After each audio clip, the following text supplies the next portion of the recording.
Well, good morning, fellow Voyagers.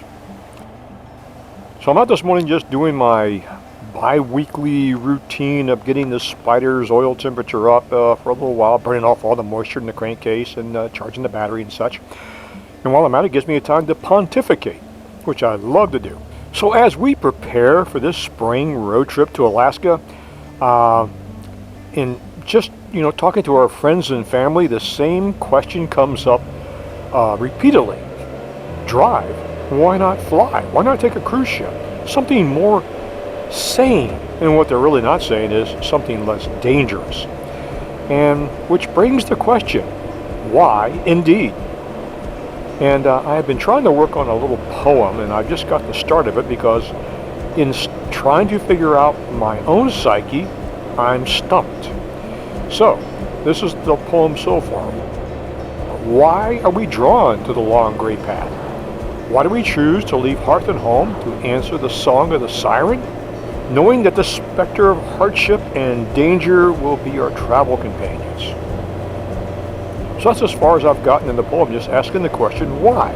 I think to myself, wouldn't it be more reasonable to save time and money and just avoid the risk and challenges and stay home? Perhaps just work in the yard, watch television? Jimmy Buffett had a song a few years ago that, it's still out there. You can find it on the internet. The chorus goes something like this. Some people like the smoky whiskey. Some folks think their tea is too strong. So there is no right or wrong to this question about why, if you choose to do one or the other. Would it be more reasonable and prudent to stay home and not take these type of journeys? Probably. So I spent a lot of time trying to understand my own psyche. What draws me to do this?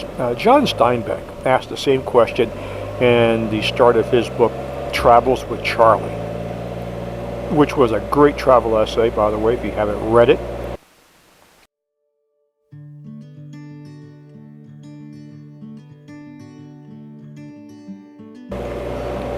Here's what I do know. From my earliest age, I was obsessed with travel. It may have started with my first airplane ride at age 3 to go visit my alien grandfather in the western part of the state. And my mother would say to her dying day how I cried to get back on the airplane. From that point on, I was addicted to aviation and any other mode of travel I can get on. I grew up watching such shows as On the Road with Charles Kuralt, where he would finish up each segment with, I wonder what's around the bend, as he would operate his camera crew inside of a motorhome traveling around the country.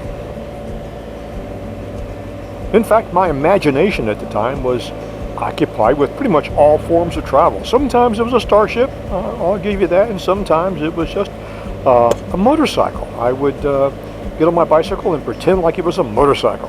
Who knew what that would evolve into? That obsession took form when I was 17 years old and I got a part-time job washing dishes at my local restaurant, and immediately within a week signed up for my first flying lesson, to the absolute horror of my poor mother. I was pulling down 25 big ones a week. That's right, folks, $25. The airplane cost me $15 per lesson, and the instructor was $5, and left me $5 to spend any way I wanted.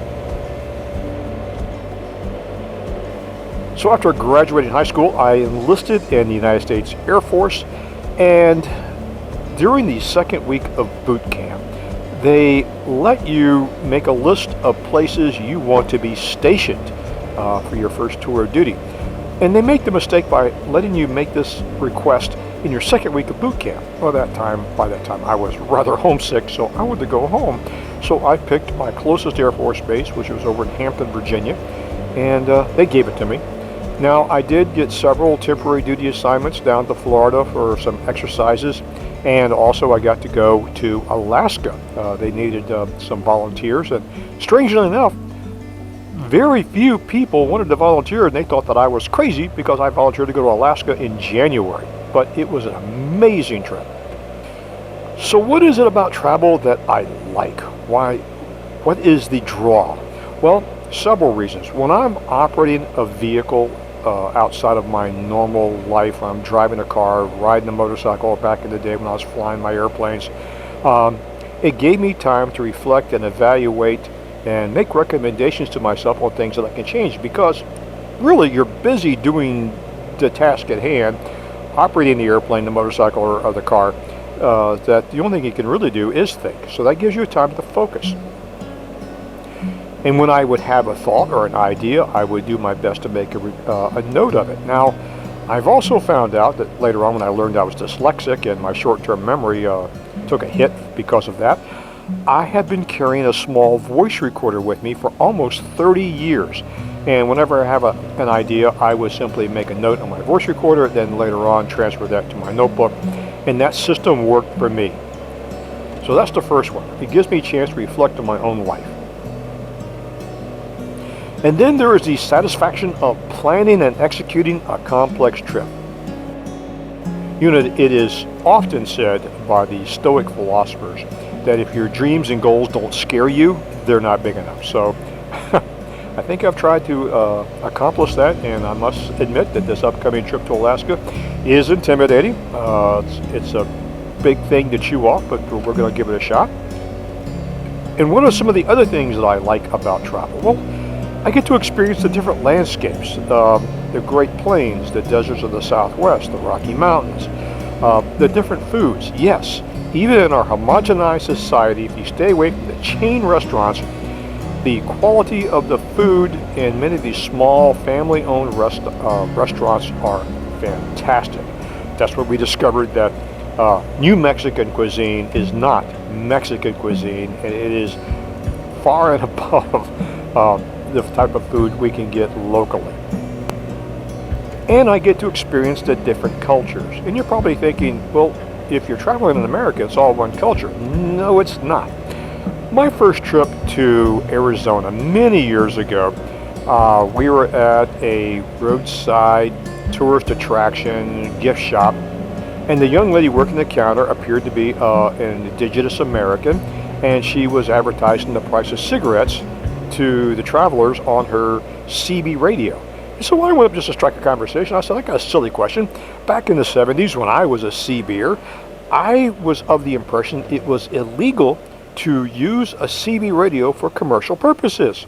Just trying to strike up a conversation, and she smiled at me and she goes, that is correct. It is illegal in the United States of America. So the expression on my face must have gave away that I didn't know what she was talking about, because we were standing in the middle of Arizona. And she smiled and she said, we're in the Navajo Nation. We are a separate, sovereign nation. And I went, wow, I never really understood that. And that is so true. You can visit many places within the borders of the United States of America and yet still visit different, not only cultures, but and sometimes countries.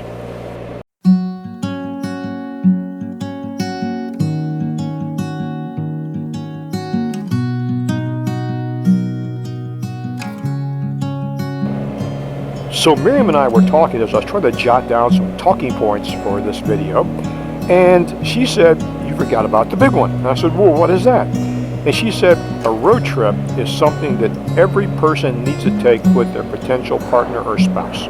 And I said, okay, why?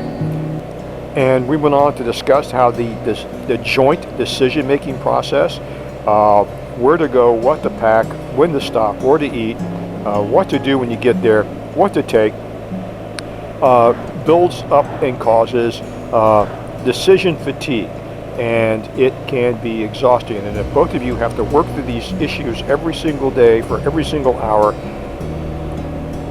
and not to mention dealing with the adversity that pops up when you travel, it can be quite stressful. So our conclusion is, if you take a long multi-week road trip with somebody and you survive, the relationship is solid. One of the other YouTube channels that we like to watch is a young lady named Eva Zubek, and she has written a quote that I love, because she has faced a variety of challenges and obstacles in her travels, and she's a global traveler, and she describes herself as optimistically adaptable, and that makes good sense.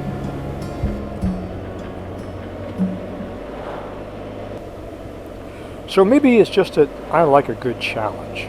Putting one of these trips together is a lot of fun, and I enjoy it. Now, fun comes in 3 flavors.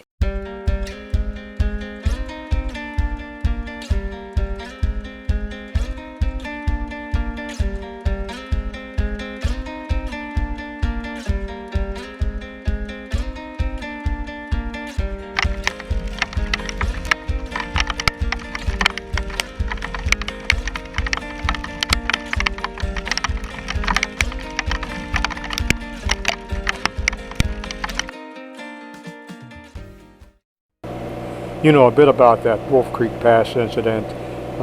At the time, we were both wearing our summer gear because it was late spring in Colorado. And up on top of the mountain pass, we got stuck in the ice storm, so we got wet. We were both hypothermic. We were at 11,000 feet, and we finally worked our way out of the ice that had got us stuck, and we began moving down the mountain.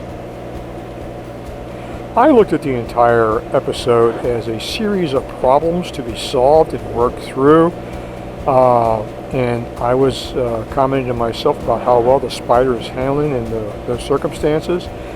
And I didn't know till later that Miriam literally was convinced that we were going to die that day. It was a steep mountain road coming down off the mountain, and there were no guardrails on this with steep drop-offs on the side, and she was convinced we were going down that mountain and we were going to die.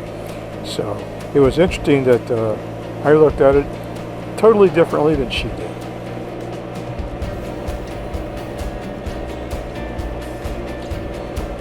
So after giving this a lot of thought, I'm still not sure why we, Miriam and I, are wired this way to like to do this type of travel. We just know that we do, and maybe it's going to take a lot more introspection and research and serious consideration, but I think we're up for it.